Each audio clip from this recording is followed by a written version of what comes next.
ایک دفعہ کا ذکر ہے، پہاڑیوں اور گھنے جنگلوں کے درمیان واقع ایک چھوٹے اور بھولے بسے گاؤں میں ایک یتیم لڑکی رہتی تھی جس کا نام لنا تھا۔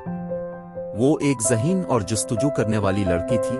اس کی آنکھیں ستاروں کی طرح چمکتی تھیں اور اس کی مسکراہٹ اندھیروں کو روشن کر دیتی تھی۔ اپنے حالات کے باوجود لنا کا دل امید اور خوابوں سے بھرا ہوا تھا۔ والدین ایک حادثے میں اس وقت چل بسے تھے جب وہ بہت چھوٹی تھی اور اسے گاؤں کی ایک بوڑھی معالج دادی مابل نے پالا تھا۔ مابل بہت مہربان اور محبت کرنے والی تھی، لیکن زندگی پھر بھی ایک جدوجہد تھی۔ گاؤں غربت کی لپیٹ میں تھا اور گاؤں والے اکثر اپنی بقا کی فکر میں لگے رہتے تھے کہ زیادہ مدد نہیں کر پاتے تھے۔ لیکن لنا کو قدرت کے حسن، کتابوں کی حکمت اور چند لوگوں کی مہربانی میں سکون ملتا تھا۔ جب لنا بڑی ہوئی تو اسے علم حاصل کرنے کا شوق ہو گیا۔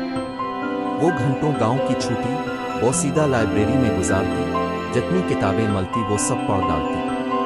اس کا خواب تھا کہ وہ ایک عالم، معالج یا شاید ایک استاد بنے تاکہ دوسروں کی مدد کر سکے جیسا کہ دادی مابل نے اس کی مدد کی تھی۔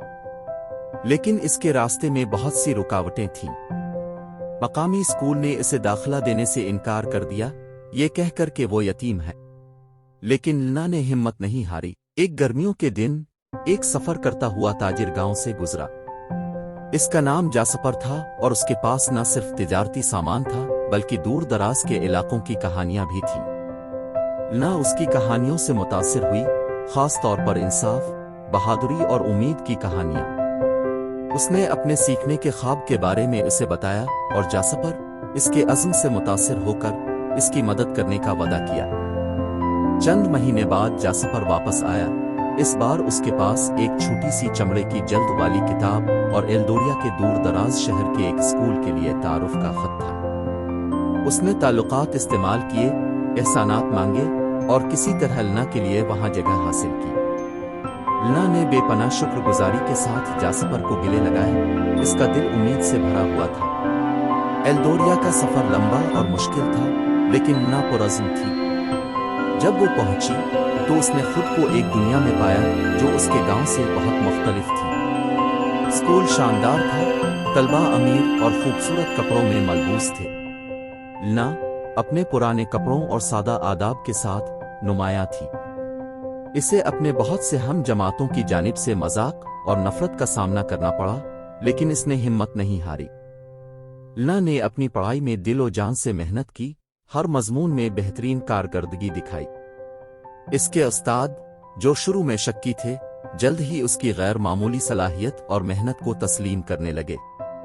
لیکن انصاف کا راستہ ہموار نہ تھا۔ اسکول کی پرنسپل، میڈم ریونسکرافٹ، یتیموں کے خلاف تعصب رکھتی تھیں۔ ان کا ماننا تھا کہ ان کا جگہ امیروں میں نہیں ہے۔ اس نے ہر ممکن کوشش کی کہ لنا کو ناکام بنائے، اس کے کردار اور دیانت داری پر سوال اٹھائے۔ ایک دن ایلدوریا میں ایک وبا پھیل گئی جو تیزی سے شہر میں پھیل گئی اور یہاں تک کہ اسکول تک پہنچ گئی۔ دہشت پھیل گئی اور مقامی معالجین مغلوب ہو گئے۔ لنا، جو دادی مابل سے سیکھا تھا، آگے بڑھی۔ سکون اور ثابت قدمی کے ساتھ اس نے بیماروں کا علاج شروع کیا۔ اس کے علم اور ہمدردی نے بہت سی جانیں بچا لے۔ اس کی بہادری اور مہارت کی کہانی جلد ہی پھیل گئی۔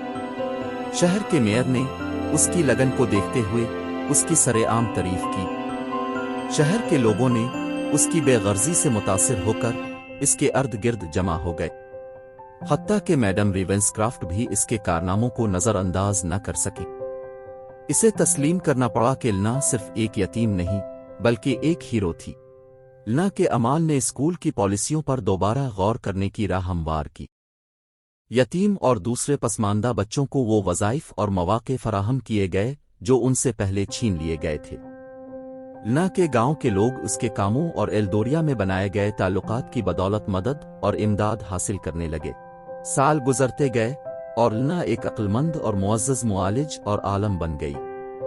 اس نے کبھی اپنے گاؤں کو نہیں بھلایا اور نہ ہی دادی مابل اور جاسپر کی مہربانی کو بھلایا۔